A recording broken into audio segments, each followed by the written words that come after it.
Hi, and thanks for logging on to the Daily Dvar. And here's a brand new Halacha 4 units for Wednesday, the 8th day of October, Erev Yom Kippur. Remember that there's a mitzvah on the day before Yom Kippur to eat, and if you eat on the day before Yom Kippur, you're given the reward as if you had fasted on the 9th of Tishrei and also on the 10th of Tishrei. That's how our rabbis say it. Now let's get to the Havdalah that's going to happen at the end of Yom Kippur. The Havdalah is a little bit different than all other Havdalahs of the entire year. You don't have to say the Hine Kel Yeshuasi part at the beginning. That's only for Saturday night. You don't make the bracha of Borei Minei B'Samim. That's also only for Saturday night when our Neshama Yisera, our extra soul, leaves us. So we make a special smelling of B'Samim and a bracha over it. We don't do that at the end of Yom Kippur.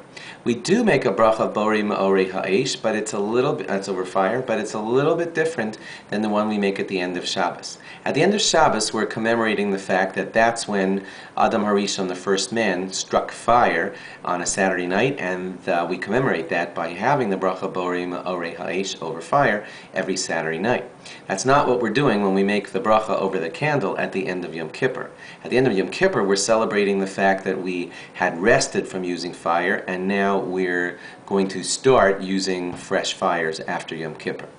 That's the kind of the meaning behind the lighting of the candle and the bracha borei me'orei ha'esh at the end of Yom Kippur. Therefore, it is most appropriate to use a fire that had rested throughout the entire Yom Kippur.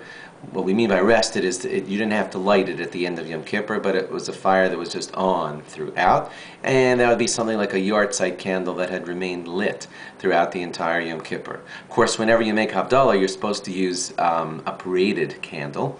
So what you'd have to do is take that yahrzeit candle, which is a single wick, and light it to your Havdalah candle and use that at the end of Yom Kippur.